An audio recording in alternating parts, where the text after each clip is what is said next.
After years of being the dependable sibling who paid bills, covered emergencies, and never complained, my family seated me on a folding chair beside a trash bin at my brother's engagement dinner, then expected me to quietly pay the $3,200 bill without protest. What followed exposed years of favoritism, lies, and the collapse of his engagement. I'm Eli, 34 years old, and for as long as I can remember, I've been the dependable one. Not the cherished child, nor the troublemaker, nor the shining star, just the sibling who managed obligations, paid bills, and never missed a birthday. I work in finance, live a quiet life, largely avoiding any sort of commotion. My family, however, is a different story. They're boisterous, outwardly tight-knit, masters of a performative normalcy, quick to gloss over genuine issues. I've always felt like an outsider looking in, present but never truly part of the inner circle, the kind of guest invited to the celebration but never quite fitting into the family portrait. My brother, Mason, was always the center of attention. He possessed a reckless charisma, a knack for trouble, yet always managed to emerge unscathed.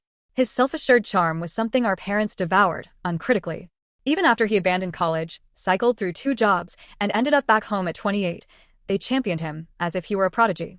Meanwhile, I financed my own education, maintained a single career for over a decade, and even contributed to their mortgage when Dad's income dipped. None of my efforts, however, seemed to register. They certainly didn't grant me a place at the metaphorical family helm. Yet, I convinced myself it didn't bother me. I remained quiet, consistently contributed financially, responded to messages, attended every gathering, and tolerated the subtle barbs disguised as humor. Eli, always so serious. Lighten up, man, it's just a party. Or, we assumed you'd be occupied. You're always working. I absorbed these remarks, clinging to the hope that my consistent presence would eventually transform me from the family's silent benefactor into a truly acknowledged member. That fragile hope evaporated last autumn. It began with a dinner. Mason had recently become engaged to Brooke, a woman my mother had already hailed as an absolute angel. My parents decided to host a grand celebratory dinner at an upscale rooftop restaurant downtown, a venue well beyond their usual means, a detail that, in retrospect, should have been a clear warning. A few weeks prior, my mother called. Eli's sweetheart, she purred, using that familiar saccharine voice reserved for requests. We'd adore it if you could join us for Mason and Brooke's engagement dinner. It promises to be a truly special evening. Of course, I replied instantly. Just send me the specifics. Then, her voice dropping conspiratorially, and if it's not too much bother, we were hoping you might assist with a reservation, just to secure it. We'll reimburse you, naturally. It should have been obvious then that "we'll reimburse you" was code for "you'll never see that money again," but as always, I consented. I contacted the restaurant, reserved a private section for 20 guests, and provided my card for the deposit. I genuinely didn't object. It was Mason's moment, after all. And perhaps, just perhaps, this time I would finally feel genuinely included. On the evening of the dinner, I arrived precisely on time, 7 o'clock sharp. I was dressed in a dark navy suit, a freshly pressed shirt, and new cufflinks I'd been saving. I carried a fine bottle of champagne for the couple and a custom card, complete with their initials. Upon reaching the rooftop, the hostess offered a slight nod and indicated the private section. Taking a deep breath, I entered. The space was exquisite. String lights above, floral centerpieces adorning each table, a soft jazz band playing subtly in the corner. And there they all were, my parents, Mason, Brooke, her family, a few of their friends. Everyone already held drinks, laughing, conversing, clinking glasses. I approached, smiling, anticipating at least a flicker of acknowledgement. Instead, Mason turned, that familiar smug grin spreading across his face. "Oh, hey," he uttered, barely glancing at the champagne bottle. "Glad you made it." Then, he gestured toward a collapsible chair placed pointedly aside, next to a trash receptacle. "No less. Sorry, this table is reserved for family only," he announced with feigned sympathy. "But there's a spot for you right over there." I actually blinked, certain he was jesting. I looked at our mother. She offered that tight-lipped smile of hers, the one that signals her refusal to intervene. Dad gave an awkward chuckle, raising his glass. Brooke didn't even bother to look up. Then, as if on cue, a few people chuckled. Laughed. I remained rooted for a second too long, my mind racing for something, anything, to say. But my throat constricted. My ears burned. I felt 13 again, excluded from a family photograph at a cousin's wedding because I didn't fit their aesthetic. So, I walked to the chair, set my bottle on the floor beside me, and sat down alone. I didn't even remove my coat. A waiter approached, asking if I was part of the party. I nodded silently. He asked no further questions, simply handed me a glass of water and moved on. I sat there for nearly 2 hours, watching them laugh, toast, and open gifts. I observed my brother deliver a lengthy speech about his good fortune in being surrounded by his closest people. I saw my mother well up when Brooke praised her as the best future mother-in-law. Not once did anyone ask if I wished to order. Eventually, dessert arrived, an elaborate layered cake shimmering with edible gold flakes. The band played a slow melody. As the sun dipped below the skyline, I realized not a single person had acknowledged my presence for the last 30 minutes. Then the bill arrived. I watched the waiter approach their table, a slender leather folder in hand. He paused, surveyed the group, then glanced at the credit card on file. My card. He then took a few steps toward me. "Excuse me, sir," he murmured. "The total for the event is $3,218. Shall I process the final amount on the same card?" Every head at the main table swiveled. My brother raised an eyebrow. "Oh, yes," he said dismissively. "Eli's covering it." The waiter looked at me. I offered a calm, slow, deliberate smile. My voice was even. "Not my table," I stated, just loudly enough for everyone to hear. I was informed the seating was exclusively for family. A silence descended, so profound it felt as though the very air had fractured. My brother's mouth parted slightly. My mother's brow furrowed in confusion. Dad straightened in his seat. Brooke's father's expression tightened. The waiter hesitated. "Sir, you made the reservation." "I did," I confirmed with a nod. "And I paid the deposit. But I'm not with them. I'm over here, at the side table." I rose slowly, picked up my coat, and gestured toward the trash bin, where I apparently belong. You could almost hear the collective gasp, the silent dropping of jaws. For a moment, no one stirred. The waiter stood awkwardly between the tables, holding the bill as if it were radioactive. My brother's face was a mask of disbelief, as if he'd been struck. My mother's eyes narrowed, darting between me and the check, desperately trying to comprehend how control had slipped from her grasp so swiftly. "Wait, Eli," she whispered, her voice low and slightly trembling. "What are you doing?" I shrugged.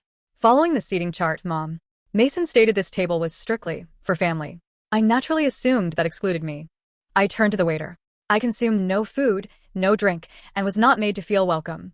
Therefore, I will not be settling the bill." "Don't be absurd," Mason snapped, his smugness twisting into something far more unpleasant. "It's just a joke, man. Lighten up. You always take things so personally." The room had become utterly quiet. Even the jazz band seemed to fade into an awkward, almost imperceptible hum. All eyes were on me, and for the first time in years, I did not recoil under their gaze. "Yes," I stated deliberately. "That's precisely the issue. You perceive everything as a joke, so long as the punchline is at someone else's expense." Brooke appeared bewildered, as if only then grasping the gravity of the situation. Her father, a reserved man in a blazer who had remained largely silent all evening, fixed Mason with a piercing stare. "You invited this man to your engagement dinner and seated him beside the trash bin?" he demanded, utterly incredulous. Mason scoffed, turning to my mother for support. She straightened in her chair, offering a strained smile. "Let's not exaggerate. Eli is simply being dramatic. He's always been sensitive." I almost laughed. That was her familiar refrain. He's just sensitive. He's just tired. He's just overreacting. Any evasion to avoid acknowledging that something cruel had transpired and that they had permitted it. The waiter cleared his throat. "I apologize for interrupting once more, but the restaurant requires the bill to be processed before we close the private space tab. If the card on file won't be used, I'll need an alternative." Silence. I turned and began walking towards the elevator. That's when my father finally spoke. "Eli, come on. You've already covered half. You might as well just finalize it." I froze. That phrase, "might as well," snapped something within me. I turned back. "You're right, Dad. I did pay the deposit. I even contacted 3 restaurants to find one with a rooftop view Mason specifically wanted.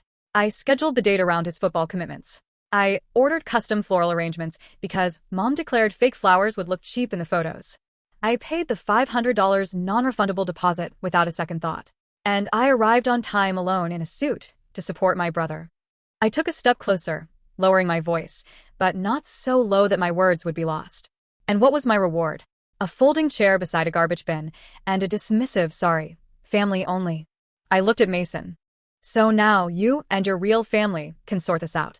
Mason's face was now flushed, a deep red creeping up his neck. He stood, attempting to inflate himself, which only made him appear more ludicrous. "You're creating a scene?" "No," I countered. "I'm drawing a boundary." And I walked away. I didn't even consider the elevator. I descended the stairs, each step resonating with adrenaline and a sense of disbelief that I had actually done it. Outside, the night air struck me, sharp and invigorating. I loosened my tie and kept walking. I didn't know my destination, but I knew I wasn't returning. I imagined this would be the conclusion, a decisive exit, perhaps a few awkward apologies, or even a half-hearted attempt to dismiss it. But I had no idea just how profound the repercussions of that moment would be.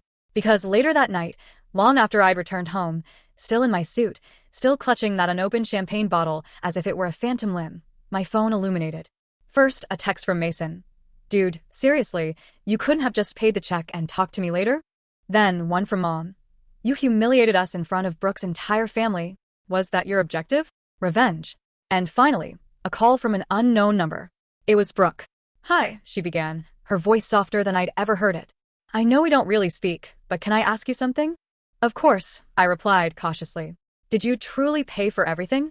The deposit, the flowers, all of it. I paused. Yes. A beat of silence on her end. They told my dad you offered to, that it was your idea.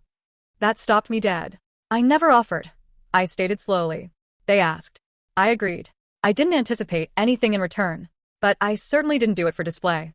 Brooke sighed. Well, my dad's furious. He believed you volunteered as a kind gesture, but now he's saying he wouldn't have consented to the restaurant if he'd known it was being financed by someone they essentially relegated to a corner. I remained silent. He said Mason and your parents made him appear foolish. Another pause. I'm not calling to involve myself, she quickly added. I just felt you ought to know. I thanked her, and we disconnected. But the true repercussions had only just commenced. Over the ensuing days, events escalated far more rapidly than I'd anticipated, and certainly not in the manner my family had envisioned. It commenced with a group chat, that expansive family thread typically buzzing with birthday wishes, blurry food snapshots, and generic Happy Friday texts from my aunt. It had been dormant since the dinner, but suddenly, it roared back to life. Eli, we need to talk. Call me when you have a moment. Mason, you've seriously jeopardized things with Brooke's family. You owe us a resolution. Dad, this is becoming unmanageable. Just apologize and let's move on. I offered no reply. This wasn't merely about the chair, or even just the bill. It encompassed everything that had preceded it. Years of being treated as the emergency contact, the designated driver, the perpetual ATM. Now that I had finally refused, they were at a loss. What made it simultaneously worse, and, perhaps, better, was that Brooke's father evidently wasn't a man to tolerate humiliation lightly. Through Trent, a mutual friend of Mason's who had always treated me with more respect than most, I learned Mr. Whitaker had erupted the night after the dinner. He'd funded Brooke's private education, helped launch her marketing firm, and meticulously planned a smooth, elegant engagement season, only to discover the groom's family had misrepresented who paid for the venue, treated their own kin disgracefully, and then left him with half the drinks tab after I declined to cover the rest. According to Trent, Brooke's father remarked at brunch the next day, if this is how they treat their own blood, what happens when you marry into it? Ouch. The ripple effect struck Mason with the force of a freight train. Wedding preparations abruptly ceased. Brooke retreated to her condo for a mental reset, and the Pinterest boards vanished. My mother, in full damage control, dispatched a lengthy email, not a text, not a voicemail, an actual email. The subject line read, please. The body contained 5 paragraphs of saccharine manipulation, asserting she never intended to cause me pain, never comprehended my feelings of exclusion, and how crucial it would be for the family if I would just meet with Mason to smooth things over. Yet, the word, sorry, was conspicuously absent. Instead, we didn't realize, you misunderstood. Let's not let one silly night destroy the bond we've built. I lingered on that last line. What bond? Was it the bond forged when I drove 3 hours on Christmas Eve to deliver gifts because Mom claimed Mason wasn't in the right headspace to shop? Or the bond from 2 years ago when I canceled my trip to Spain because Dad required surgery and they lacked funds for a home nurse? Or the bond where I co-signed the loan for their second car without a moment's hesitation, the same car Mason borrowed and never returned? I left the email unread in my inbox. I didn't respond. 2 days later, my Aunt Karen, Mom's sister, called. This surprised me. She wasn't exactly effusive, but she was astute, a no-nonsense businesswoman who managed her own interior design firm and carried an air of barely concealed scrutiny. I hadn't spoken to her in over a year. Eli, she said. I heard about the dinner. Of course you did, I replied, attempting to mask my sarcasm. I'm not calling to lecture you, she quickly clarified. I just wanted to say, it's about time someone rattled the cage. That caught me off guard. She sighed. Look, I know how your parents operate. Always sweeping things under the rug. Always pretending perfection. But they've leaned on you too heavily, for far too long. And Mason, he's always gotten away with treating you like a supporting character. I appreciate that, I said quietly. But why now? Because now the Whitakers are entangled, she stated, her voice dry. And your mom is panicking. She called me yesterday, asking if I'd be willing to talk some sense into you. I raised an eyebrow. And what did you say? I told her you didn't need sense. You needed space. And that perhaps it's time they learned to function without using you as their foundation. That was the first moment I truly felt recognized by someone in my family. Not as a financial resource, not as a target for their frustrations, but simply as a person. Later that night, another text arrived, this time from Mason. Brooke's dad just canceled the wedding venue deposit. Said we're not aligned in values. Fix this now. Can you help me? No, I'm sorry. Just fix this. It was then that I fully grasped it. He still didn't understand. He still viewed me as a mere instrument in his toolkit, a pressure release, a walking wallet. So, I resolved to fix something myself, though not in the manner he intended. That evening, I accessed the shared account I'd established a year prior, the one Mason had utilized during his unemployment. The account he never bothered to close, which still had his gym membership and Spotify linked. I discreetly transferred the remaining funds into a new, personal savings account I'd opened.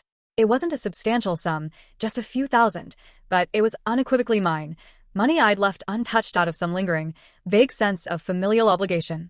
Then I called the bank and completely closed the joint line of credit. The following morning, Mason called me 4 times consecutively. When I finally answered, his voice was frantic. What did you do? I remained silent. Bro, I have a date with Brooke tonight. I was going to take her to that place she likes, and my card's bouncing. It says the account doesn't exist. I know, I replied calmly. I closed it. You what? You can't just. I can, I interjected, my voice unwavering. And I did. You informed me I wasn't family, remember? You don't get to access my money if I'm not even permitted at the table. He stammered for a moment, then shifted his approach. Come on, man. Don't do this. You're jealous. Admit it. You've always resented that I got the attention. Now you're just throwing a tantrum because Brooke's dad took my side. I actually laughed. Oh, Mason. You truly believe he's on your side? There was a silence. Then I added, don't worry, man. You'll figure something out. You always do. Perhaps ask Mom to open another line of credit in your name. Or maybe Brooke's dad can teach you how to stand on your own 2 feet. And I hung up. I don't know what Mason did after that, but a few hours later, my phone chimed again. This time it wasn't him. It was an email from Brooke.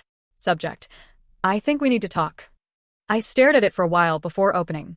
The subject line felt like a prelude to something monumental, something I wasn't entirely prepared for.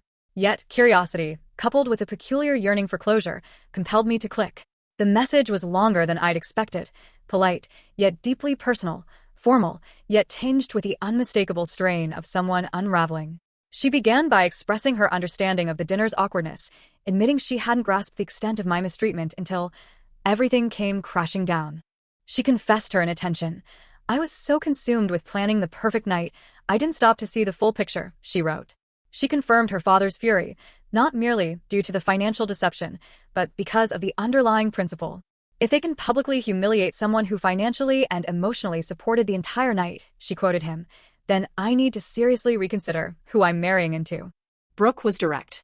She stated Mason had initially downplayed everything, calling it a minor misunderstanding. But once her father presented screenshots of the restaurant invoice, which he'd personally requested from the manager, the facade began to crumble. Mason had told her I'd insisted on paying, that I preferred not sitting at the main table due to introversion, and that I'd left early for work emergency. But once I spoke to the waiter myself, she wrote, yes, I called the restaurant. The story fell apart completely. Then came the revelation I hadn't foreseen. I ended the engagement last night. I blinked. She elaborated that it wasn't solely the dinner. The entire incident had peeled back layers, revealing behaviors she'd previously excused, the casual entitlement, Mason's disparaging remarks about me behind my back, the constant minimization of her own concerns. He kept saying you were overreacting, she wrote, but honestly, you're the only one who reacted with any dignity. She concluded the email with a brief postscript. I'm not writing this to create a rift between you and Mason or to draw you into drama. I just wanted you to know I see it now, and I'm sorry I didn't see it sooner. I sat there for a long time, rereading it, not from disbelief, but because I wasn't accustomed to being believed. The next few weeks were eerily quiet. The family group chat became completely inactive. Mason attempted to call twice more, but receiving no answer, he ceased. Through the grapevine, I learned he'd moved back in with her parents. Brooke returned the ring. Her father issued official cancellation notices to the wedding venue and vendors. A few of Mason's old friends completely disappeared from his orbit. Apparently, some had been leveraging his connections to Brooke's family. I anticipated that would be the end of it, that everything would simply settle into silence. But then one Sunday morning, a knock sounded at my door. It was my mother. She stood on my porch in a long cardigan, holding a Tupperware container of lasagna as if it were a peace offering. Her eyes were swollen, her makeup sparse. I said nothing, just opened the door a crack and waited. "I brought you dinner," she murmured. I didn't reach for it. I just wanted to talk. No excuses. That last part surprised me. I let her in. She sat at my kitchen table, just as she had when I was a child. Same fidgeting fingers, same strained smile. But this time, no passive aggression. "No, you're just tired." No, he didn't mean it. She cleared her throat. "I owe you an apology." I crossed my arms. "Just one." Her face tightened, but she nodded. Fair. "Probably more than one." She drew a breath. I didn't see it. Not because it wasn't there, but because I didn't want to see it. Mason's always been boisterous. He occupies so much space. And you never demanded anything. You just acted. You managed things. You appeared. I suppose we began treating you like a safety net, something we assumed would perpetually be there. That's the nature of safety nets, I observed. People only notice them when they're falling, never when they're climbing. Her lip trembled. She gazed down at her hands. "Your father and I were wrong. We allowed Mason to get away with far too much. We allowed him to treat you as less." I remained silent. I know I can't undo that. I know a lasagna and a sorry won't rectify years of imbalance. But I just wanted you to know I see it now. And I'm sorry. I watched her for a moment. For the first time in my life, she wasn't evasive or defensive. She wasn't defending Mason. She wasn't telling me to moderate my voice or get over it. She was simply sitting there, taking accountability. I nodded slowly. "Thank you." We didn't converse much longer. She left the lasagna. I walked her to the door. She didn't ask me to forgive Mason. She didn't ask me to contact him. She simply said, "Take care of yourself," and drove away. Afterward, things didn't magically mend, but they didn't deteriorate further either. My parents began sending individual messages instead of group ones, brief, respectful. My mother extended an invitation to Thanksgiving in a few months. "Only if you feel up to it," she stipulated. I haven't decided if I'll go. Mason, from what I gather, is back to part-time work at some startup he despises, living rent-free, likely avoiding eye contact with mirrors. He hasn't reached out again, and I'm content with that. As for me, I've begun investing more in myself. I took the postponed trip to Spain. I purchased a new set of noise-canceling headphones. I've been reading books on boundaries, on family dynamics, on quiet resilience. I even started seeing a therapist, not because I was broken, but because I recognized that true healing isn't about waiting for someone else's apology. It's about looking at your own reflection and asserting, you deserved better and you provided it for yourself. So no, I didn't pay the bill that night, but I finally collected on years of silent emotional debt. And for the first time in my life, I'm not relegated to the trash can. I'm at my own table. And that table is mine.